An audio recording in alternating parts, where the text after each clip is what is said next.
बात रणजीत जी कह रहे हैं कि कोई मॉडल आप पेश नहीं कर पाए ऐसा, और फिर राहुल गांधी को जिम्मेदारी लेनी पड़ेगी। अगर बब्बर शेर हैं और चेन से बंधे हुए हैं तो बांधने वाले फिर आप ही हुए ना। नहीं ले सकता है। और इतने सारे नेता जो आपको छोड़कर गए वो दूसरी पार्टियों में जाकर मुख्यमंत्री बन गए, कोई सांसद बन गया, कोई केंद्रीय मंत्री बन गया। या तो कांग्रेस पार्टी के पास उन्हें देने के लिए कुछ नहीं है, और हर नेता जो राजनीति में आता है जाहिर सी बात है उसे कुछ ना कुछ तो चाहिए।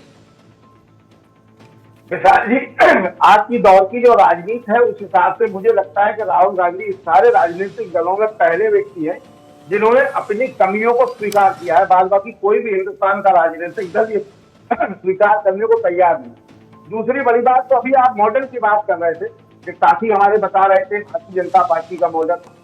100 करोड़ लोग भारत में जरूरी चीजें खरीदने के लिए पैसे नहीं है उनके पास। ये वर्ल्ड बैंक की रिपोर्ट है, राहुल गांधी की रिपोर्ट नहीं है। ये देश का मॉडल बनाया गया भारतीय जनता पार्टी की सरकार में।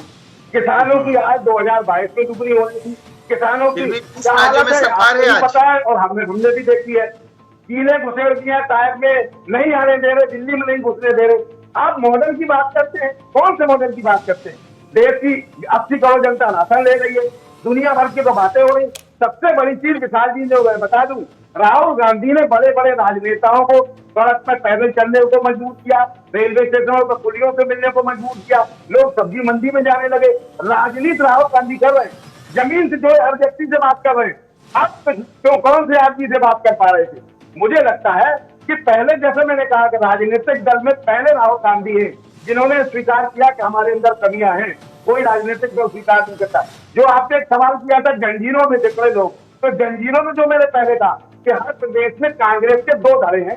एक कांग्रेस के लिए काम कर रहा है, एक कुछ गलतियां ऐसी करता है जिससे भारतीय जनता पार्टी को फायदा होता है।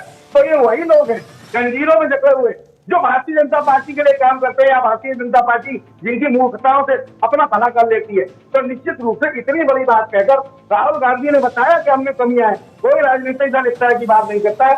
और मुझे लगता है कि इससे स्पष्ट है कि वो बहुत सारी चीजें बदलेंगे। क्योंकि विशाल जी, आपको याद होगा राहुल गांधी का पहली बार नेता विरोधी दल बनकर पार्लियामेंट में पहुंचे थे तो उन्होंने अपने पहले भाषण में मोदी जी से कहा था कि हम तुमको गुजरात में आके हराएंगे। ये उसी का मॉडल है, और रिजल्ट आप देखते रहिएगा, आपके सामने होगा। निश्चित रूप से कांग्रेस को वहां मजबूत करने के लिए जो राहुल गांधी कदम उठा रहे हैं, यही कदम अगर पिछले 10 साल या 15 साल पहले उठाए गए होते तो गुजरात की तस्वीर और तकदीर बदल गई होती। जी विशाल।